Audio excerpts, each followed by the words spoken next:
Are you guys all still here? Sorry about that. All of a sudden I got dumped off of Zoom. Did anybody else? Well, you're patient. I'm waiting for a piece of hardware to come so that I'm always on Ethernet instead of Wi-Fi, but it'll take a couple more days. All right. Also, it's showing my screen is all black. It says something about unable. I might be gone, but I'll be right back.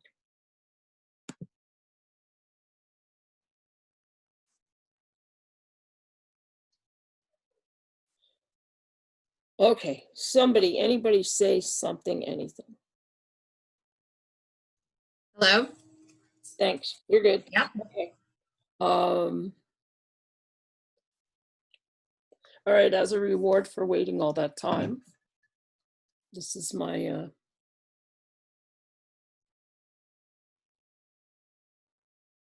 this is my joke.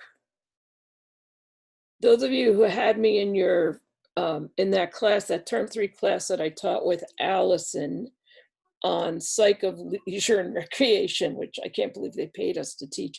But anyway, the day that there was a scavenger hunt for students in Corning, we decided to just go shopping and drink espresso. And we each challenged ourselves to find something funny in this gift shop. And I came out with that. She came out with some keychain saying, I don't remember what it was, but she got jealous.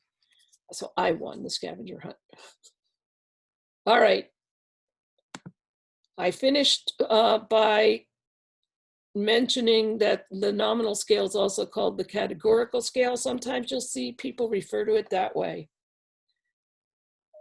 It also tends to be used for qualitative data, not quantitative data.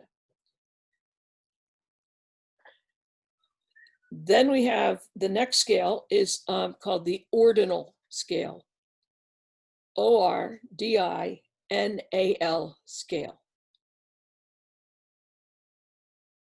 I'm back in 1 second. My dog's scratching at the door.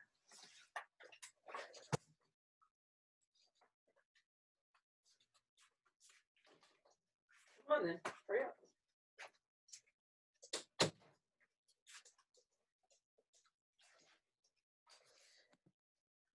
Okay, back. I didn't want her to just start howling. So the ordinal scale uses numbers to put things into a rank order. Like who came in first, who came in second, who came in third, that type of stuff.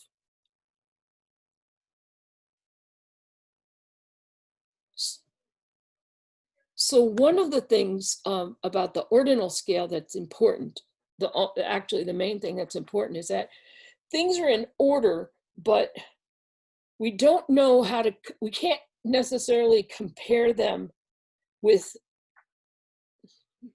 most of the mathematics that we can do on the more advanced scales. For like you can put things in rank order, but you can't know how much difference there is between the ranks. And let me just give you the most obvious example I know, which is say you have a race and you have 3 runners. One comes in first, one comes in second, and one comes in third. It could be that it goes like this. First and second come in really close to each other, and then there's a long pause, and then third. Or it could be, you know, a really, really fast person in first, and then a pause, you get 2, and then a pause comes in runner 3. Or you get the first one really fast, and the other 2 come in near each other a few seconds later. So there's no,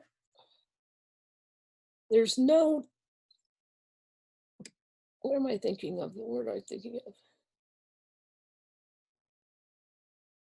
There's no reliable similarity and differences between the two. You can't infer that there's first, somebody comes in first, and then 1 second later, somebody comes in second, and then 1 second later, somebody comes in third. It's possible that that comes out, but most likely you get rank, but you don't get difference. You don't get the differences being common. Not keep the words keep Every time I go to say this word, it jumps right out of my brain. I'll probably think of it in the middle of another topic. Other examples of that are surveys that we do that are things like, how creative are you? And you get asked questions about it, and you get, I'm not at all creative, I'm somewhat creative, medium creative, I'm pretty creative, and I'm really, really creative. There's no static differences between those two. We can rank how creative you are, but we can't be sure that we know exactly the difference between you and someone else. We can know that your score is higher, so you're more creative, but we can't really tell you how creative the difference between your creativities. Sometimes in psych we screw up and we think we know that that means a static difference, but we're usually wrong. We pretend. A lot of student projects use this ordinal scale and do statistics to it that you're not supposed to do to ordinal scale, because we really don't know the steady difference. But it's easy to create these scales, it's easy to collect the data, and it's easy to screw up the analysis. So that's what happens a lot.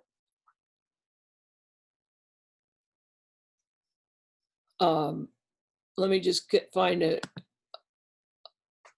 Jade or Jade. Which is it?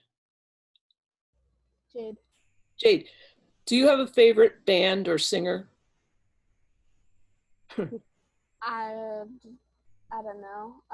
Post Malone, I guess, because that's the last thing I listened to. Yeah, that's what usually happens with this question. Okay, so you'd say they're your favorite. Do you have, who else do you really, really like? I don't know. I listen to musicals mostly. Musicals? Oh, that's so cool.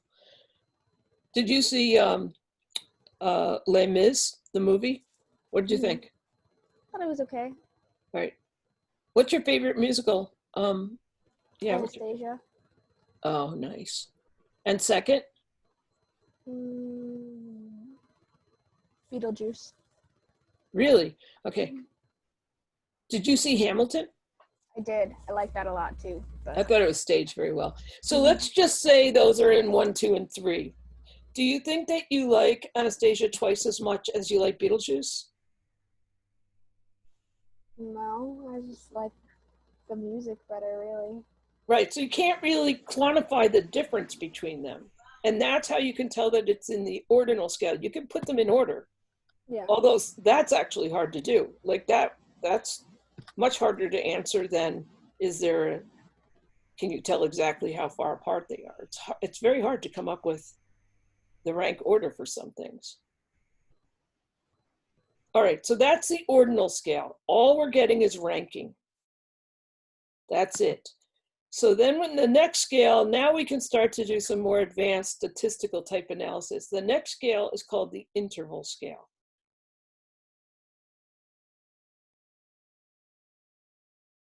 And the interval scale, it ranks, but mostly what's important is that there are equal intervals between the data points.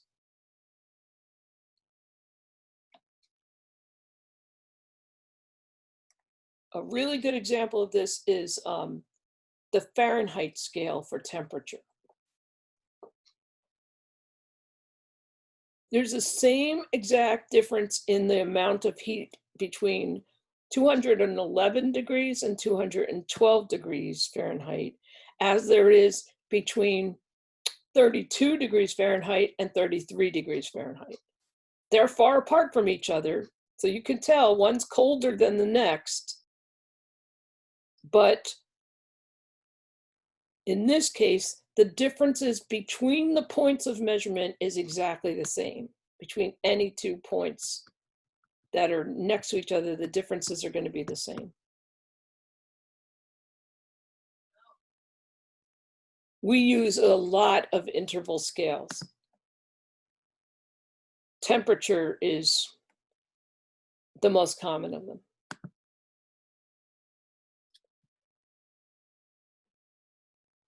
Okay, There's one temperature scale that actually is not interval scale. So let me move on to the next one, which is ratio scale.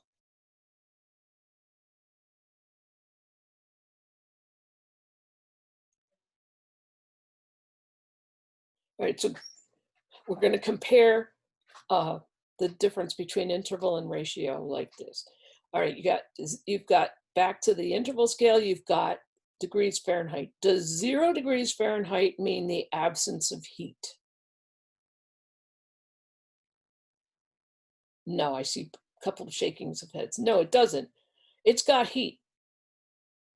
We know that because we actually have negative numbers, which have less heat than the positive numbers. So -9 and -10 is the same difference between the two as between +9 and 10. But that 0 point does not mean the lack of heat. However, in the ratio scale, it does mean the absence of heat, and that the Kelvin scale for temperature, 0 degrees Kelvin is what we also call absolute zero. And we have to use the word absolute so we remember it means the absolutely no heat.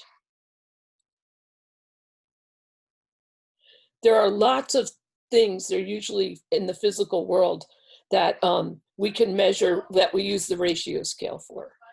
Another example would be distance. Think of a ruler.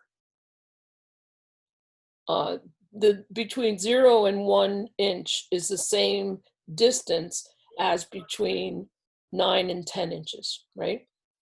Or any 2 inches, 7 and 8, you pick them. Notice there's no 0. The only time you ever see anything that's remotely like that is when you use a centering ruler, which is a woodworker's tool. But normally a regular ruler, the 0 point means we're going to start there and say there's 0 difference between this and nothing. It means there really is a 0 point, meaning absence of whatever it is we're measuring. So the ratio scale includes a true 0 point. And two examples so far are degrees Kelvin, that's the absolute scale with absolute 0, and length, which you can do any number of ways, a ruler included. Can you think of any other things that we would measure about people that you think are in the ratio scale?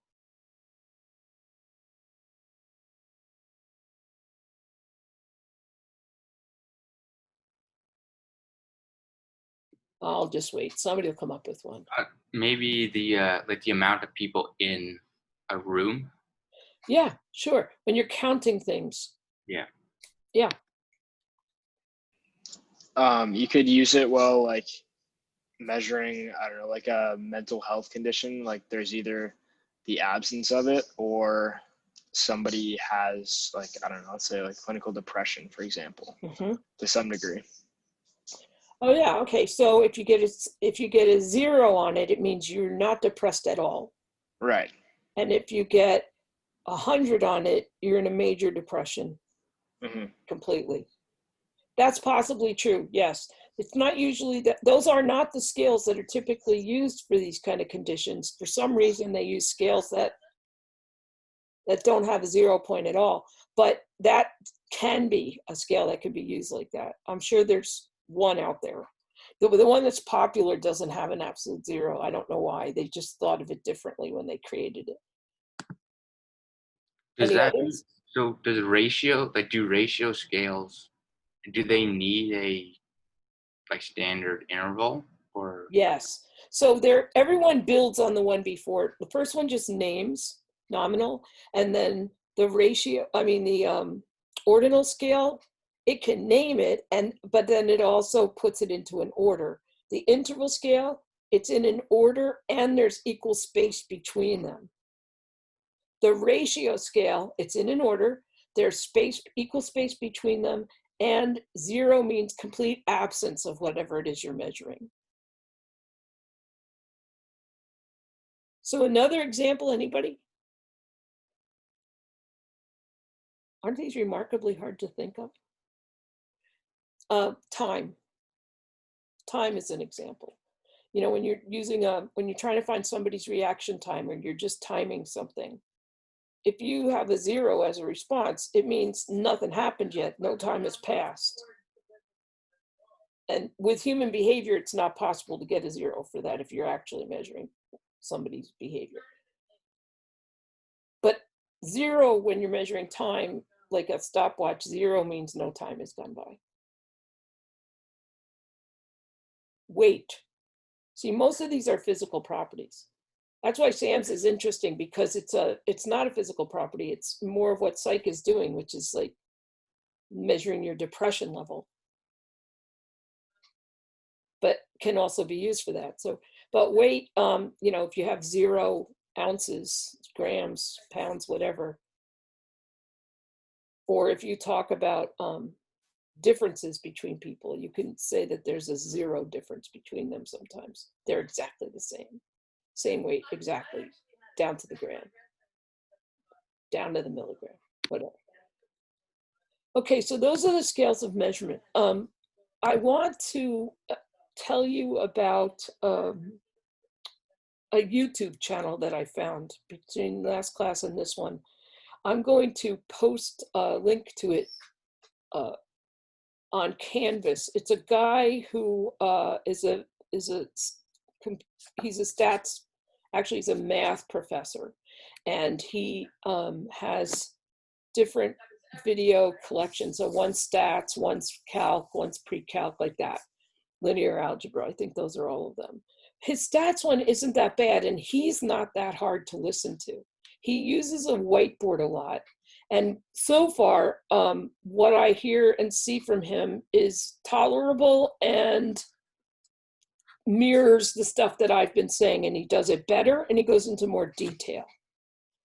And not only does he have the full length one, so he'll do like a whole topic area as a full length video, could be up to an hour and a half long, but he also has it broken down by subtopics. And the one that I listened to earlier today was on just this,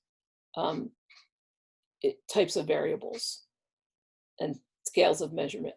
And I would recommend it as a study tool, and I'm going to post it. I think that you could make it all the way through college if you just looked at his lectures. If you had like a really bad teacher and you couldn't even bear going to class, you could pull it off well if you just learned from him. So in my book, that makes him a good resource. There are others, you know, there's this one great video from this one person who's, the rest of them are horrible and like that. But I tried to get somebody who doesn't mumble, whose accent isn't incomprehensible, who's not constantly facing the board, although he faces the whiteboard way too much. But what he has to write on the board, you can actually do screen grabs of it probably, or write it out yourself as a good tool. So I'm going to recommend him, and I'm sure there are others if any of you find them. I'll start us up a discussion forum and create the topic of good online resources for this class. And if you find something that you think is really good, like a really good YouTube video or somebody's website that's a stats class, then I strongly encourage you to put it up so that others can see it too. Good practice problems, online calculators for different things. That'll be a place to put them. All right, let's see. What do I want to do now? Because my notes are in Harris Hall because of pandemic. So I think what I'll do now is talk about independent and dependent variables.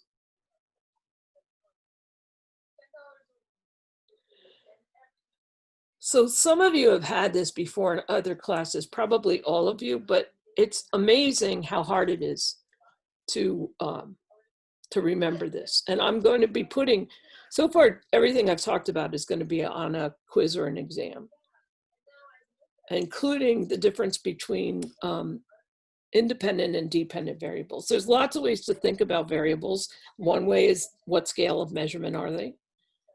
But another way is is it an independent variable or is it a dependent variable? So an independent variable, you know the expression we talk about cause and effect, right? We're studying cause and effect a lot. An independent is the cause variable. That's the one that we think probably influences the result in the dependent variable. So the independent variable is also thought of often as a grouping variable. Like say you study gender a lot and you're just looking at folks who are identified men and folks who are identified women. And you say you're in the men's group and you're in the women's group. That would be the independent variable. The independent variable being gender. And if you had to make people choose one or the other, then you have two levels of your independent variable gender.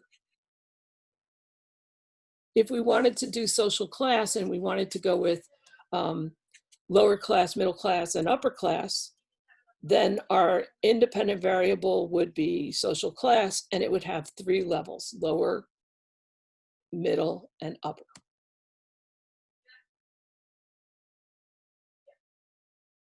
If we wanted to do college major, we'd have, I don't even know however many levels, but we would sort people out by major. So far, none of these we can manipulate for an experiment, but we also often use in an experiment, we have a question about whether noise playing in the background will affect your exam grade. So we could have a control group where we don't play the noise, and then we could have the unfortunate group where we do play the noise. So we would have an independent variable of noise level and two groups, control and noise. And then the dependent variable would be your score on some test. Let's just hope that never happens.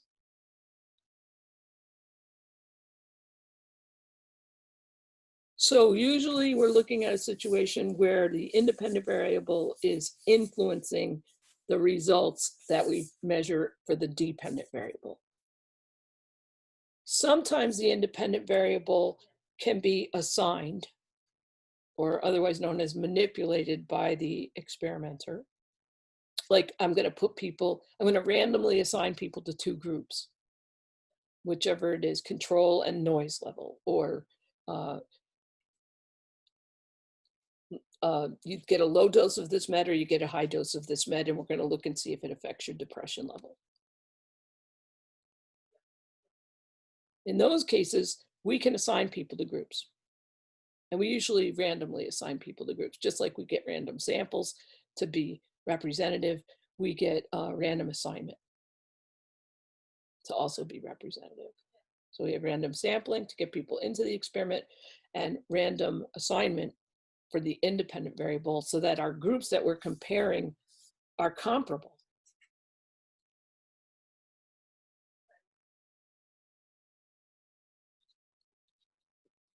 So typically we see groups is what's represented in the independent variable, and whatever it is we're measuring about those groups that we think something about the independent variable will affect it.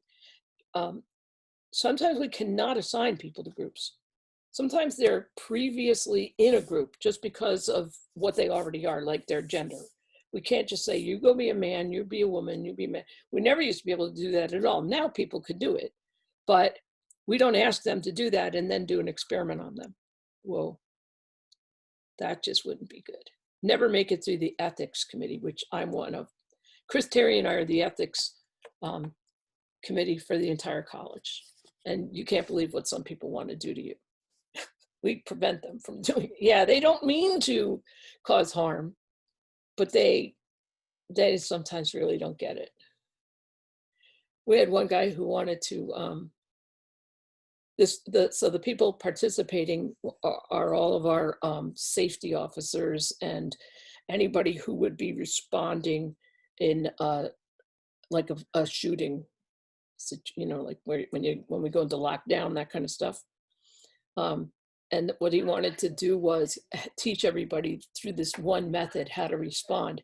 Normally, we hear that we should basically duck and cover, right? Run. If you can't run, hide. If you can't hide, I don't know, pray and go for luck, pushing and shoving and dodging bullets. But this guy wanted to teach the go for the throat sort of thing immediately. Like as soon as you see somebody attacking, go straight to try to stop them. And he was teaching this really, he wanted to teach this really physical response. And so you have to have an informed consent when you do that stuff. And so the informed consent, one of the things it has to do is tell people what the risks are if they're going to be in your experiment.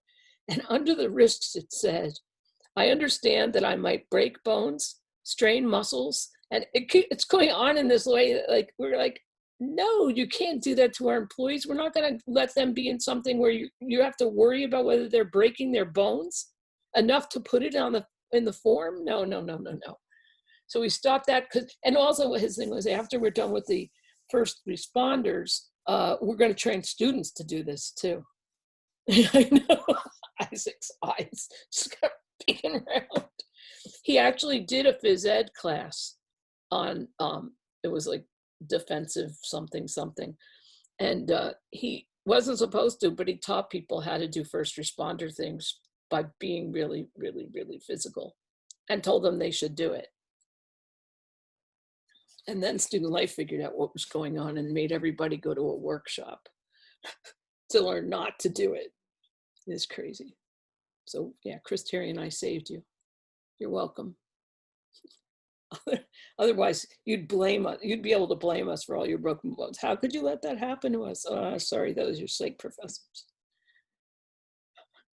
Okay, so independent versus dependent variables only happen when you are actually in an experimental type research.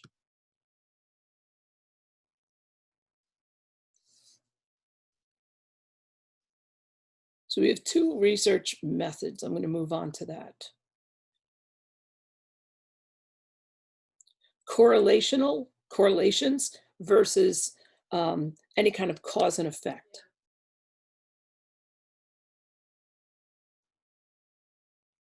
So correlations are just looking at whether two variables are related, two or more variables are related.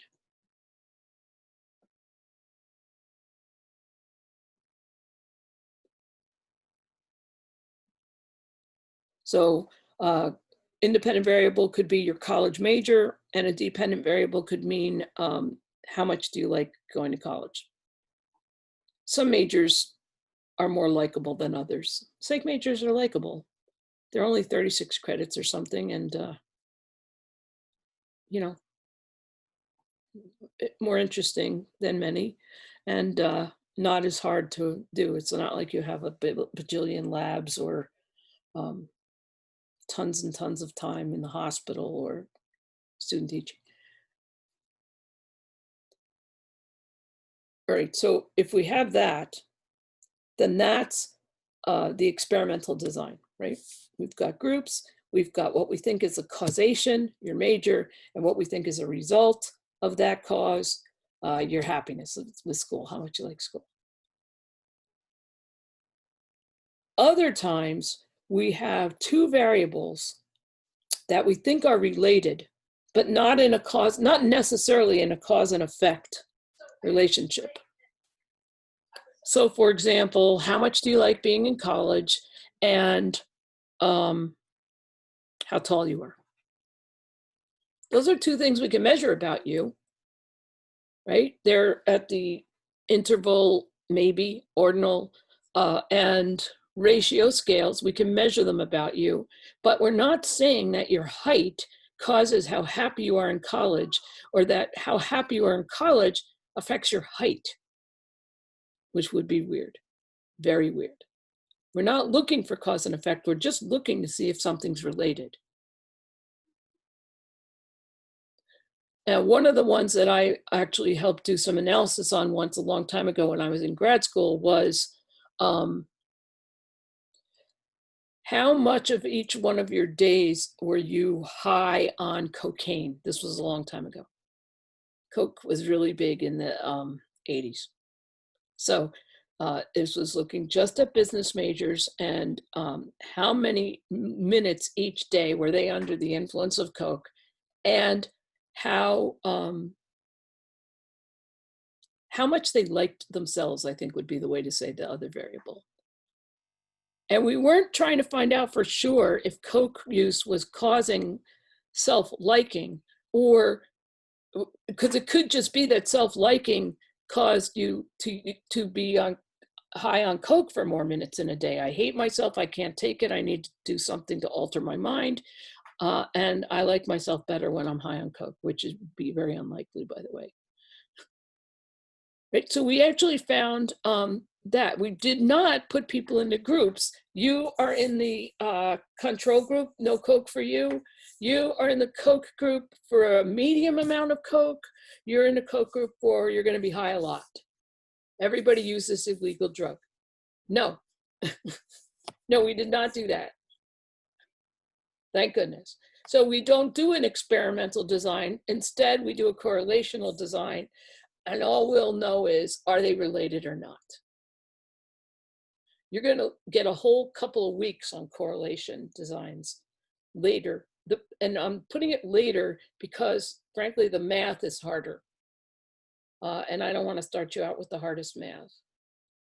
Even though all the other types of designs we look at are more experimental, and then in the middle of it all, I put correlation. But it's only because of the mathematical techniques. If we were to do that now, it's the longest formula of the course. It's got like multiple things in parentheses and fractions with square roots under them, and it's a mess. So I save it for later so that you don't get scared and drop the course. I can get every one of you through this class. I know that, so you'll be fine as long as you stick with it. Okay, so I think that's going to be it for today, because what I'm going to be doing next, I don't have time to get through the whole thing, and I'd rather do that all in a session. So when we meet next time, you're going to learn about ways of organizing data and displaying it. So we're going to start with frequency distribution tables and then do graphs, and that should take the whole session next time. So you should plan that we're going to meet for the entire class period. And a frequency distribution is a table, and a graph is a graph. So we need data. So I think what we need to do is come up with a question for you to ask people that they'll be willing to answer. And every one of you asks, how many of you? Asks 4 people. You could include yourself. So it could be, we could do mood on a scale of 1 to 10, 10 being the high, the best mood I've ever been in, and 1 being the worst mood I've